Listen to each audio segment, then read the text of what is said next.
the equipment, if you want to access anything, while it's running, you cannot open these doors. It will simply block you. No, that will be on even if you can. Really? That's so. When the equipment is on, it will produce X-rays, and then this is on. Just sort of warn you, don't do all sorts of stuff.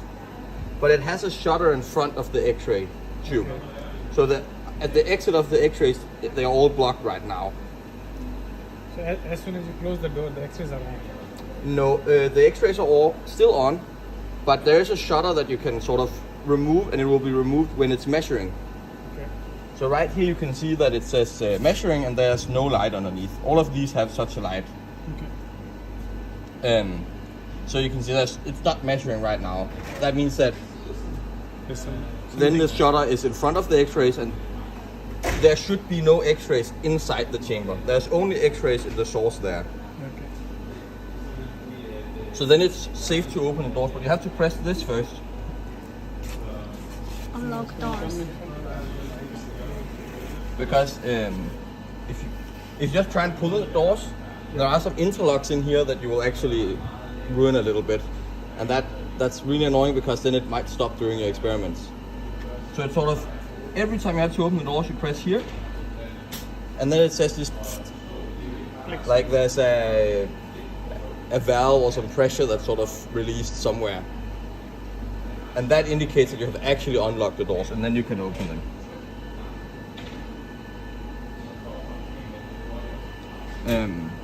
So that's sort of very shortly what the equipment is.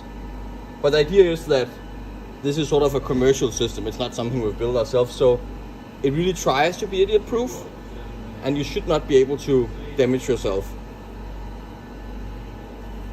So more practically, the way we usually do it in here is that there is an inside page that you can be added to, where you can book the equipment, and then there is this e-log thing.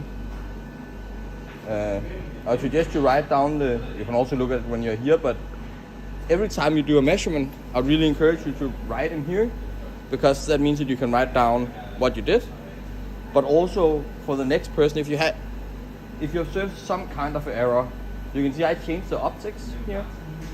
So then I wrote down that the machine was stuck on saying measuring, even though it shouldn't, what I did to solve it. But that also means that if the next person comes and have the same problem, then it's sort of easier for them to see, okay, I'm not the first one observing this error, and maybe we actually have to look more into it. And maybe there's a temporary solution for you in there. But it's also to see if something went wrong, it's nice to be able to sort of go back, or also a little bit to keep track of, is it possible that someone has put something dangerous there? So every time you make a measurement, please make an entry here. And you just go up under new, and then you put in all the details. And what you put in here, of course, depends on what you're doing. You can see very different optics that we'll go through later that you then put in there. Then I don't know if you've seen this Synth Wiki site. We'll have to get you guys access as well, but I think you two should have access. So you can see here, there's a lot of good stuff about the equipment. Some of it you might not need, but if you need someone to change the stage, here's a list. I think it's complete of the people who are trained to change the stage. And then there is some manuals, but I think this is the most important one. This is the guide of how to use the equipment. There is both how to change the stage, which we'll not do right now, and then there is a guide for both thin film and powder. So we'll do thin film today, so let's find that one. That's the bottom one, I think it's there. So there are some steps. So most of the steps we'll go through today, they're written here. I think what I will suggest is that one of you guys get to do it, and then everybody sort of follows along a little bit. But I think the first part you always have to check is, are the optics as you want? Because, so this is how the thin film optics look. But if you're gonna do, it could be, someone could have used it for something else. So please before you start your measurement, check the optic size you expect, and ideally have checked up on who's sort of using it before you, because if they're using different optics, try and get in contact with someone from the list that can actually help you change the optics. And it's always a good idea to try and get in contact with them, not on the day, but sort of some days before, because else you might risk that people are not here or they're busy, and you're sort of asking them for help. So as much as you can, you should try and reach out to them before it's sort of necessary. Let's see.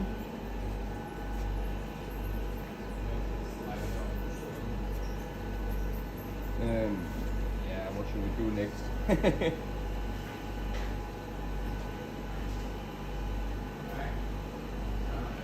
So I think what we should do is we should sort of go through the procedure of how to do a measurement, and then we can talk a little bit while it measures. So just do a quick measurement so you sort of get a pattern we can have a look at.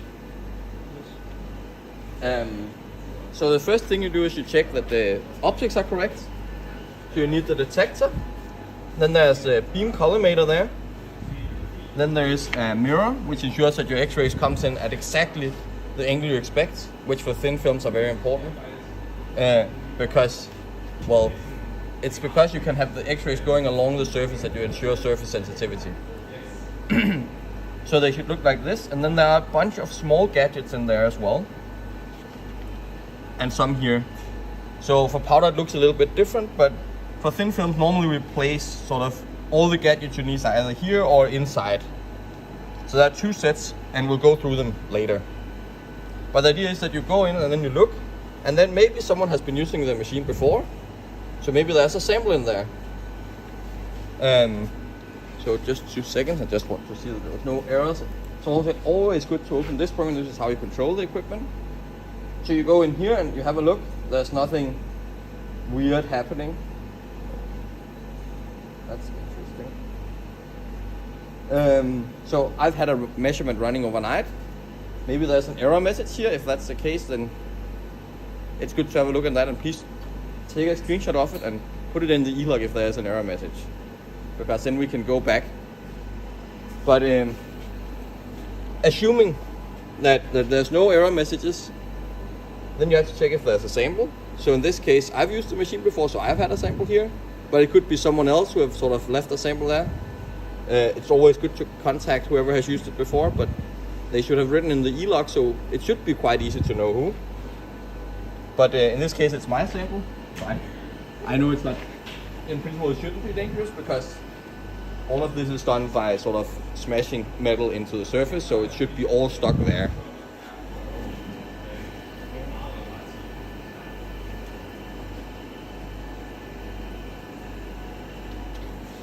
So then I'll just start by removing my sample.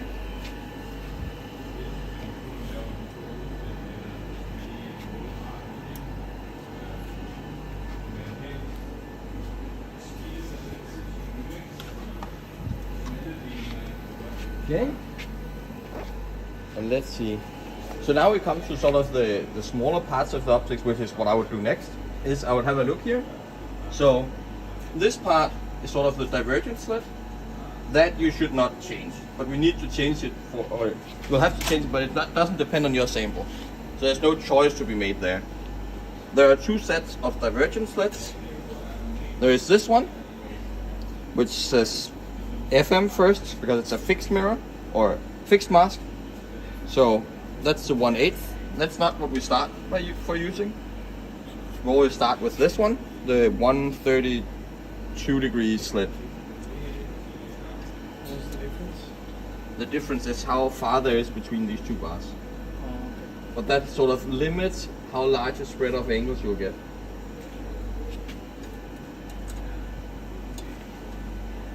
And then you need this. This is the beam attenuator. It's basically just 2 pieces of metal foil. But the idea is that what we're going to do in a minute is we're going to align the instrument, and for that you're going to point the X-rays right into the detector. And well, you can imagine it's built for X-ray diffraction. You don't get all of the X-rays right into the detector there. So it's sort of not built to withstand the full intensity of the beam. So you put in this to just take away some of the X-rays. you can see they sort of go in. Yeah, it's hard. It's a little bit hard to explain, but they are sort of. Maybe this has to go the other way.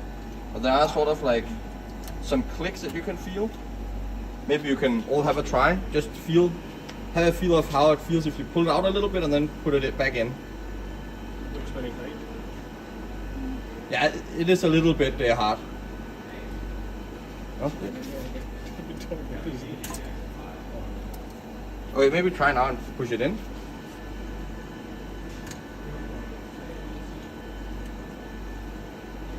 There's like a click, you can push it too far, then it hits the back wall. You can hear the click when I push it in, but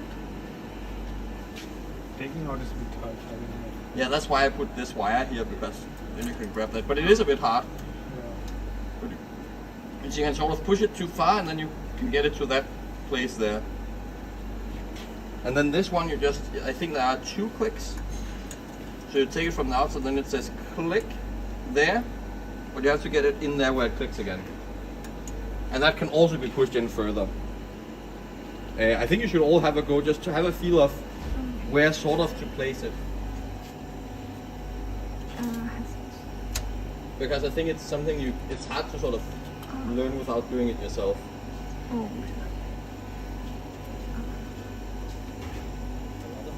Yes. It's not easy to. Talk about the optics. Where can you where the machine has this kind of optics? Is it the No. So the machine doesn't know which optics are there, you have to tell it. So you have to know which optics are which. And then you tell it in the software that you're placed but which where optics. did you see it from the There, I've put some pictures in the guide. That's Received where I the will find, but guide. it's not. You can access it on Synfig. Yeah. I can just show you. This is really hard to take it out. Yes. Yeah, but I don't have the access to Synfig. Oh, you don't have access to this website? Yeah. Have you tried accessing it? I tried. I log in. Log in is with my email. Yeah? But it's invalid. Oh. It's invalid. I think then you have to talk with either Birgit, who has an office up there, maybe one of the floor managers can help you. Oh yeah, I have sent an email, but no response. Oh, Yes. I'll try just to go and ask her. Yeah. Because I think it will be much harder if you don't have access to this. Yeah. Of course, this computer has access, but it's nice if you can access it from home or from your office, Yeah. because that's where all the guides are and there's a lot of description of everything. You can ask Brian if he can help you. Yeah, maybe. You can just Slack. Do you have Slack? Slack? Slack. Yeah, I was. Yeah, I So have. just Slack. Slack Brian Yeah. or Oh, okay. or Yaka Weiler. They can help you set up. I think you can ask either. I've heard someone has gotten help from Birgit, and I think you've gotten help from Brian. Brian. I think I would rather than ask either, because I think he can do it as well. And I think Brian is more busy now Oh, okay. because he's become responsible for sort of the entire infrastructure of DTU physics. regarding the optics on the Yes. machine, what part of it is it exactly that includes? So when you say optics, you mean the lenses, right? There are, when I say the optics, I mean everything. All the things that are sort of not the stage and not these two is what I would call the optics. I don't know if it's a correct description, but Yeah. So what would you physically change when you would change optics? What part is it? so if I'm changing from powder to thin film, I'll change this, Okay. this part, Yeah. and then of course all these gadgets you also have to change. These small things. Yeah. This, and this. Okay.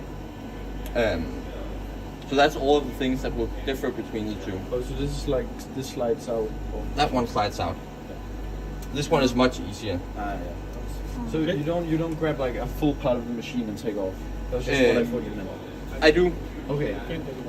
So you unscrew it here. Yeah. Then you can take this entire piece off. Okay. But that's if you have to change the optics. Yeah.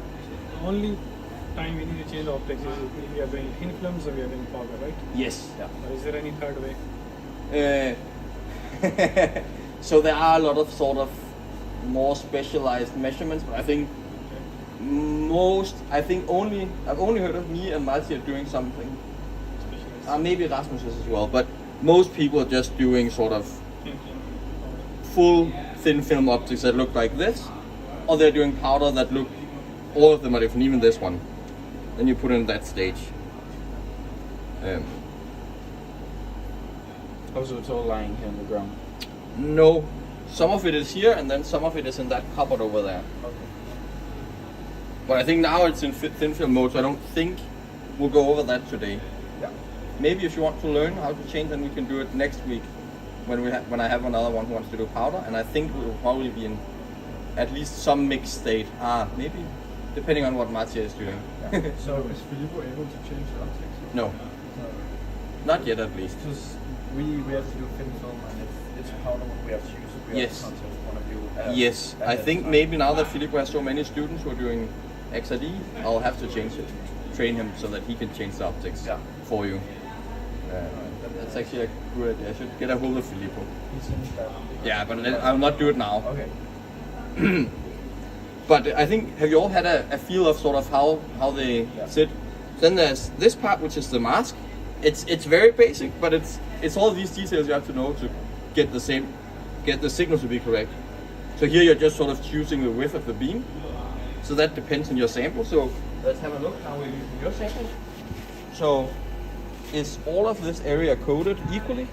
All of it except the two blue parts, which is where it was held down by levels. Okay, but that means you have quite a large area. Yeah. So when the samples I've done, you can see them. All I want to scan is this sort of small metal stuff going up. So I need a very small mask. That you do not. You have a larger sample, so let's take this. And then this is where all of the equipment mainly is. So you go in here, and you put this back down. And how can you tell that's a small one? It says so on the, Okay, it's here it says the width in millimeters. Okay. So you just take the other one. There are only two. There is 4 and 2 and 10 and 20. Okay. Big and small. Yes. And then you just sort of decide whether you think this is too large. The blue things, what is that? That's so it's been magnetron spotted, and the places that are blue is parts that were covered by levers holding down the sample. Okay, so it's So that, yeah. there's So it's nickel a gravity. substrate, Yeah. basically. Yeah. So the blue part is just substrate without any target on top. Okay. it's silicon and then silicon dioxide on top and then nickel gravity. Oh. Then I think that makes the sample a little bit more tricky. I think I would suggest using the 10 because if you want to do sort of grazing incidents, I actually don't know what's the best to do. It depends a little bit on how much we see the sample. But I think I'll just try one, and then when you're doing more scans, you can sort of play around a little bit. But the idea is just, I think the first test is just you place it on top and see, can I find an area where you would be happy with that? Where you're getting mostly signal from the layer that you're actually interested in. But I think I would say around 10. So in the future we should minimize the area where this. It definitely. Yeah. Okay. How small an area we can scan in particular? Like how small a sample? So the smallest slit is 2 millimeters. 2 millimeters, okay. But you have to remember, if you go down from 20 to 2 millimeters, you lose Signal. an order of magnitude of signal. So if it, yeah, we have gotten a new X-ray tube, so it's not that bad. I can scan some quicker scans on this in a couple of hours, so it's not that bad. But of course, if you're depositing on silica using magnetron sputtering, and you can minimize these blue areas, that's of course. I don't make thin films like that. I spray coat my sample, That's even better. but then I don't want to waste my sample a lot because it takes me 8 hours just to make 2.5 by 2.5. Okay. So I'm not in the liberty to, Oh, but I think if you can just make it 10 millimeters across, then that's still pretty good. and 2 or 4. Yeah. But you could I would say, try and play around with it. But the idea is that you just take this mask and slide it in. So I think someone should do it. Yeah. Yeah. that's 10. Yeah. Then the next part is the last small gadget that you can sort of remove. So these 4 things are the ones that you don't need any special training. You do that during your measurement. That's here we have a nickel filter. So the X-rays are sort of monochromated when they come in. There'll be an alpha and a beta line, and the alpha line should, in principle, be the largest, and it is. And in principle, the beta line should be very negligible, but if you have a complex pattern, which I have for my samples, then you really want to make sure that all the peaks really do come from whatever the material is, and not sort of a satellite peak from the secondary lines from the source. Yeah. So then I put in a filter which just only lets one energy through. So what filament are you using? Is it copper? Copper. It's big power instead of this nickel board. Yeah. So it's the problem with this is that it also blocks a bit of the main energy, so you lose a bit of signal. I don't know how complicated you expect your pattern to be. It's just a standard nickel gallium sputter. Just room temperature. 2 FCCs, so it has 3+3. Yeah. Okay. But they are, the grains are not that big, so it won't be very sharp. Oh, Thin okay. film, so broad Yeah. peaks. And several phases that are sort of a bit similar, maybe. Might be 2 phases. Yeah. Okay. Because then I would keep this in. Is my experience. Yeah, to I don't make know it as your. sharp as possible. Or what? The No, nickel no. filament? The filter. That's fine. I don't know if you use it I normally. use both. Yeah. If I have signal, I use both. Yeah. Yeah. I think that's always a good idea to test it, but the nice thing is you get a signal that's easier to Right interpret. now you have the components for grazing incidents. Yeah, Yes. you also need that. Another project. Excellent. It's for Andrea. We're gonna do powder. Okay, but I think for your same, but it depends a little bit. If you have, I can't remember if it's in some of the videos Matthias sent you, but you know when you get these powder or this XRD patterns when you're done scanning, depending on how many peaks you have or sort of how many peaks you have, it might be harder or easier to interpret your signal. They will sort of, if you don't have this, you will sort of have some less intense satellite peaks. They will be at predictable intensities, but it's hard to know then, is it the satellite peak or is it my other phase? So I use it, but I would suggest if you're doing a lot of scans, try and experiment with not having it and see how much of a difference it makes. I have some very annoying things where I care about the difference between 2 phases of the same material. So I produce samples where I have one phase, and then I produce samples where I have the other phase, and I really care about which one it is. So I really care about satellite peaks. So I use it. It costs a bigger signal, so try it without at some point if you have the time. How long does the scan take for this? That depends a lot on your crystalline size, on how flat your samples are, on the properties of the material that you're doing it on. It depends also on how much you care about only the primary. So if you have the top layer, if you only care about that, then it takes shorter. If you want to also know something about the layer underneath, I would say if you only care about the top layer and you just want a crude scan, then you can do it in like an hour. Yeah, it was more. Is it done by the machine? Is it automatic, so it just decides when it's got enough information, or you just Nope, you have to- start it and just wait until you got everything you want? No, you tell it how long to run for, Yeah. and then you hope that's long enough, Yeah. or else you have to try again. And you can stop it if you send it to like 8 hours, but it needs 3. You just stop You it. can just stop it, yeah, Okay. yeah. But it's not that it will. If you stop it 3 hours in an 8-hour scan, you'll stop it at some angle. Yeah. You'll not have it go all the way then. This cable also doesn't feel so well, so sometimes it bugs out a little bit. We'll have to fix that at some point. But I don't think anybody has found the time to do it yet. And then also, is it possible to do multiple samples at a time? So like you can When you're doing thin films, no. When you're doing powders, yes. if for no scientific reason, if I wasn't doing XRD for scientific reasons, I would only do powders. They are much easier. Just because of the alignment, or?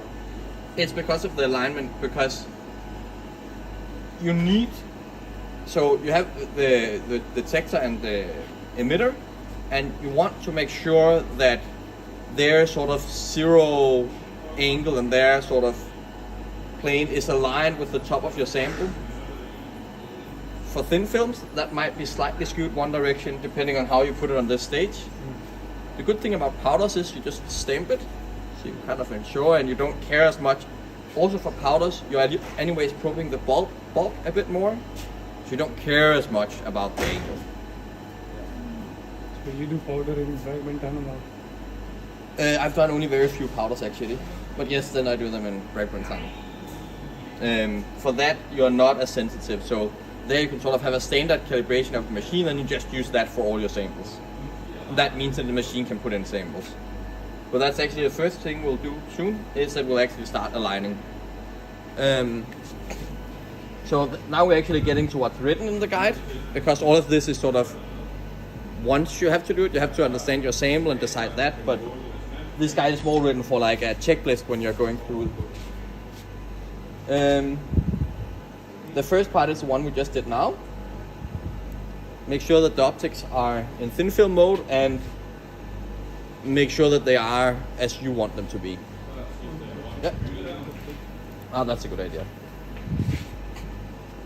But I think I would suggest we have your sample, so one of you two should sit down and then have a look at the guide, and then I'll just guide you through the process and then everybody can follow. Maybe we can both sit down and read it. Or Make sure that the software is allowed to change.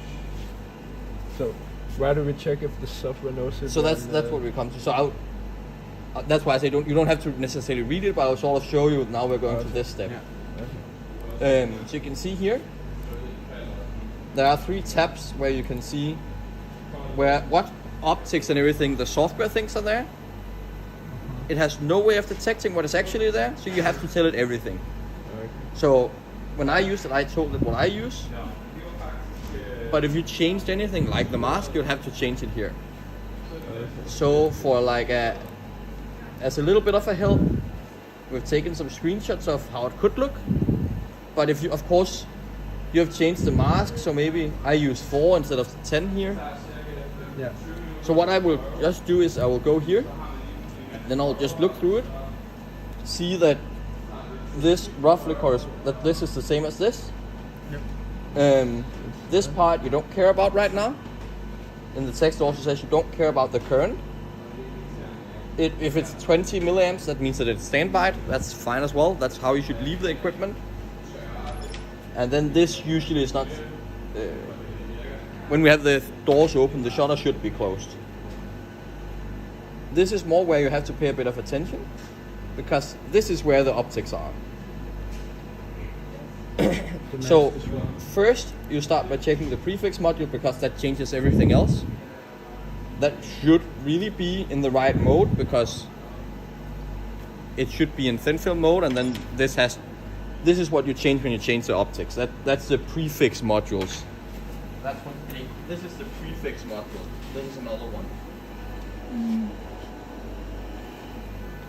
But you just go through it, and then you make sure that it says parallel beam mirror for copper radiation.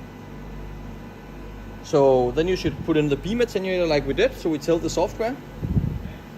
So you go in here, you just double click it, and then you just choose it here, and then it should say do not switch, and then you press OK. Why do you choose do not switch? Sorry? It's because the software can sort of, I don't know why, but it has a mode where it sort of says it will only ask you to put in the beam attenuator if it goes above a certain amount of counts.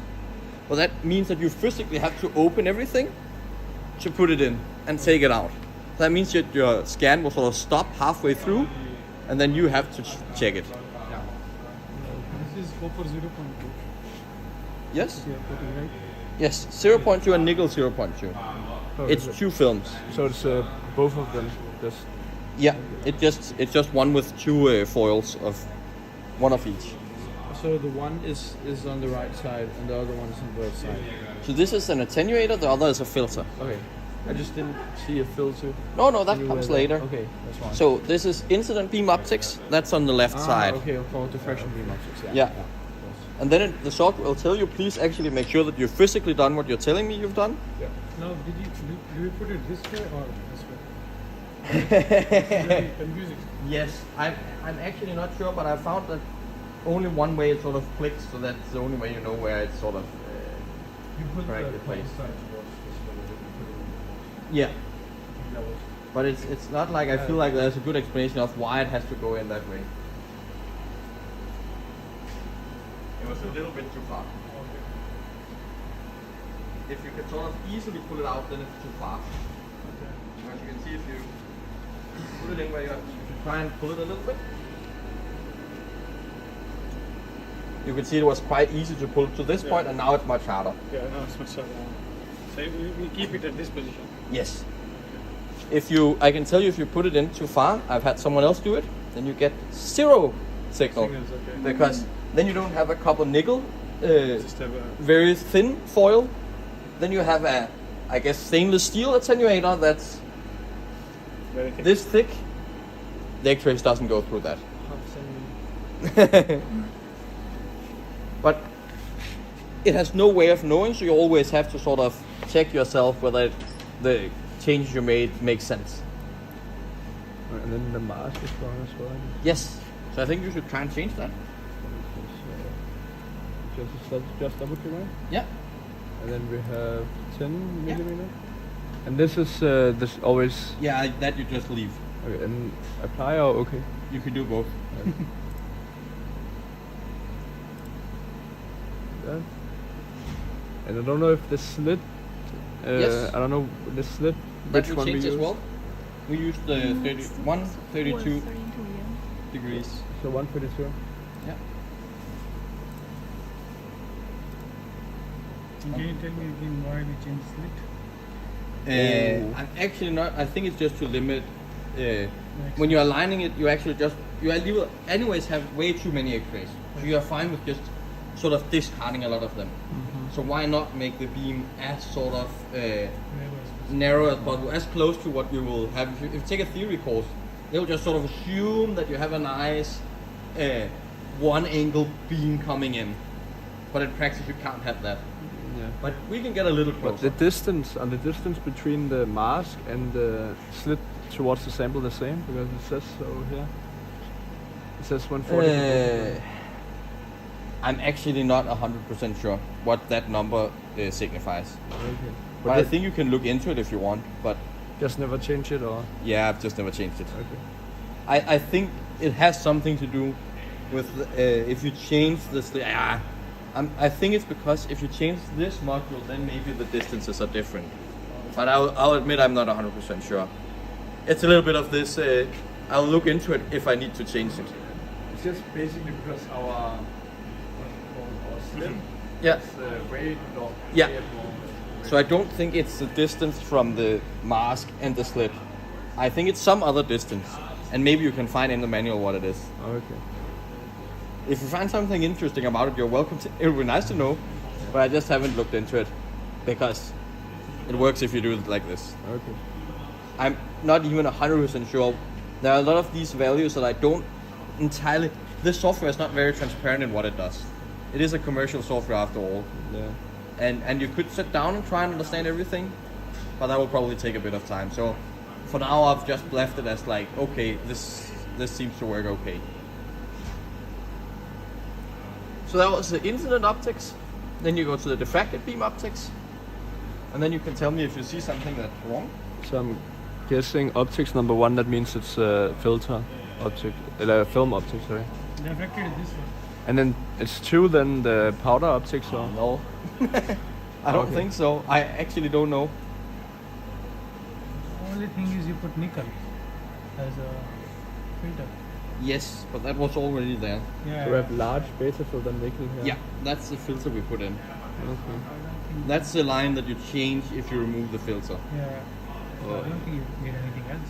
No. In No, but I you think, you have to also check that whoever left the equipment last time put in everything correctly. Oh, okay. Because let's say that They could be doing wrong. let's say that it was someone less experienced who used the equipment before you. Yeah. Maybe they forgot to change something and that messed up their measurement. If you haven't checked, that error might propagate to your measurement. And in the end, you're going to be responsible for your own measurement. So it's up to you to make sure that you don't sort of have the same error as someone else. Do we have a solar slit? We have, yes. I've not seen them be that effective for thin film. I've experimented a little bit with them. You're more than welcome to experiment. They're here. What do they do?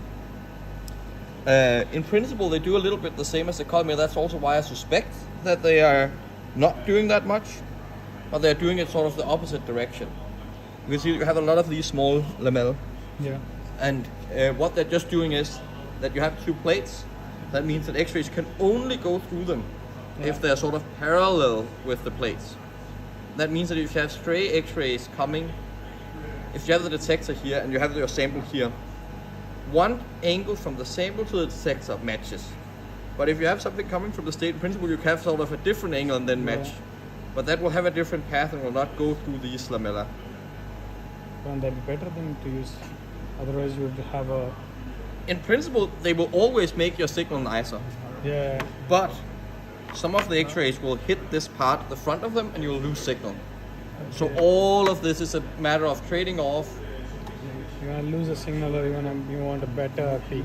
Yeah, But exactly. you could have a peak splitting if you have a different angle then. Yes, but I think you'd rather get like a broadening of your peaks. If they do anything, it's sharpening up the peaks. If you're doing sort of strain analysis or Rietveld analysis, then you might need them. But that's only sort of valid for powders. I don't know if there's a version for thin film. I never heard of it.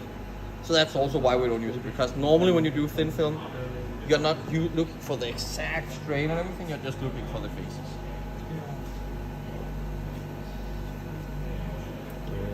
Now, it says that we have a collimator in, but do Yes. we actually have that? I only thought you said we had the slip or the focus. Oh, yeah, that's the collimator. Oh, that's the collimator. Yeah. Femur collimator. And then does it say on it that it's What do you mean? so is this 0.18. 0.1. Ah, yeah. I just know it. Maybe it says here somewhere. It says 1.8. Yeah. just we have to check for But there is only one. So if it says collimator, I can show you what else it is. Just so you know how long. This is the multiplier that you use for power. That would be on the right side So before or after the sample? after the sample. After the sample. Yeah. So that's used for powder. That would replace the collimator there. So that's how it would look if someone was doing something else. And then they would also change the beam mirror because it costs a lot of intensity. So they would use this programmable slit instead. But there's no sort of collimator that has slightly different distances. There is only this one. Okay. You're using a mask? You're not using a mask. We're using a mask, but only on the incident side. Okay. This Yeah. one is the mask. 10 mm mask. Yeah. But there's nothing on the outlet or diffracted beam Yeah. path. So I think this should be okay.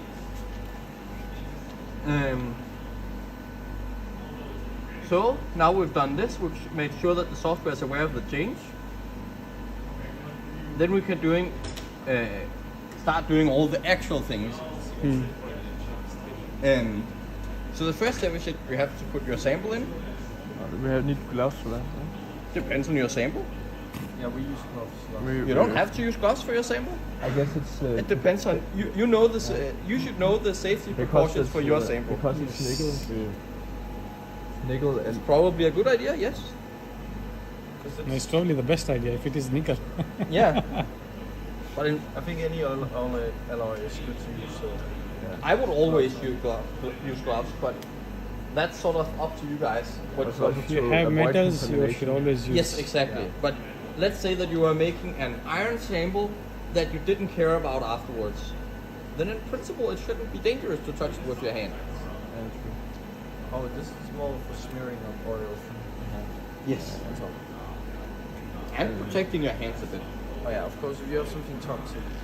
Exactly. But this shouldn't Or be if you toxic. just Oh, have nickel- something nickel- that's slightly nickel- toxic. Well, nickel, I don't think it's in Nickel is- compound form absorbs to your hand that easily, does it? Nickel Well, you itself can is- get nickel jewelry that will poison you a little bit, so I think it is slightly toxic. But yeah, it's slightly toxic, and you can gain allergies from it over a long period of Yeah. time.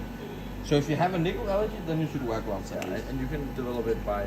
But gallium, I don't know the safety of that. I'm not sure. That Philippe should have told you. This is a nickel gallium alloy. It's a nickel gallium alloy. Yeah. Because Do you know composition? We don't know the exact composition. No, That- You don't know. we just know that we spotted it using a target that's made of nickel gallium. So. So you. But I would suggest that you actually go and look in Chemipool or somewhere online because it's always good to know a little bit about the safety of your samples. I actually think it was nickel gallium free. It said so in the sputtering. Nickel gallium free. Okay. It's 3 minus X and then it's gallium something along 1 those lines. plus. But it was more more gallium than nickel. Just cannot get it You out. wanna? There's a tweezer somewhere normally. Yeah. Yeah, but I think you don't know how clean that is. That one is at least a little bit more clean. Sometimes I would even wipe the tweezer down with ethanol if you're gonna use the sample for something afterwards. Yeah. That I will do with all my samples. I will wipe down the tweezer.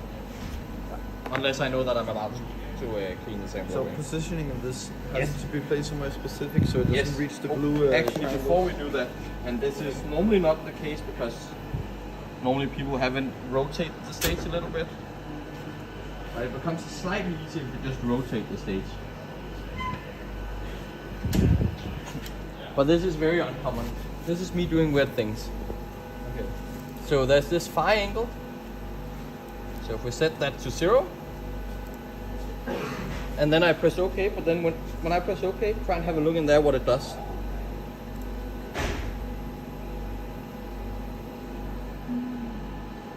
How it works? Exactly. Is that a weird angle? So it's this you can use if you suspect that there's something weird happening on your sample. Is it a grain of dust? Is it some sort of weird things happening? Try and rotate it like this.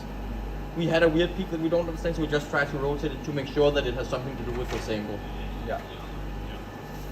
So now we just open it. Yeah. It's really, really tedious. You can even get some light on. You press this. Yeah.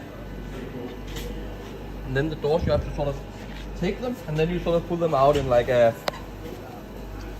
straight, like a weird angle. Exactly. It's bus doors. It's the same mechanism. Ah, yeah, that's true. And then I would guide it a little bit so it doesn't crack into the side. It's not as problematic if you're doing thin films and haven't placed your sample, but after you've aligned your sample, it becomes very important that you don't have vibrations. Yeah. Because let's say that your sample is lying on top of a grain of dust or something. Then you have vibration, that grain of dust compresses a little bit. Your sample changes angle. Your alignment is not correct anymore. Okay. So, you have to place your sample so that the area that you want to illuminate is sort of in the middle of the stage. And here comes the annoying part. You would think that the middle of the stage is in between these three, but it's not exactly. It's very close. This line indicates the middle, and this line indicates the middle. So what I would suggest you do is you place it sort of roughly correctly, and then I'll help you afterwards. Around. Skal vi da tweeze sådan lidt? Yeah. So what I normally do afterwards is that I take one of these, maybe this one, and then I just put it here, because then if you, oh, and you should always, I forgot to say, I said this earlier, so this key is a little bit broken because people have been leaning in here and then leaned onto this key. Please don't do that. So anytime you work on the equipment, make sure that this key is not right in front of you, because the equipment will shut down if you touch that key. Yeah. And it's not trivial to get it back up. So can I take one of them? I think you should take this one. So I'll just place one end here and then sort of make sure by eye that the other end is sort of aligned with the screws. Because then you get a line that you can sort of see where the center is on your sample. I need to push it a little bit. Yeah, you just do it. And you always have to play around, and then if you look at this line, it's slightly to the right, so you have to push it a little bit to the left.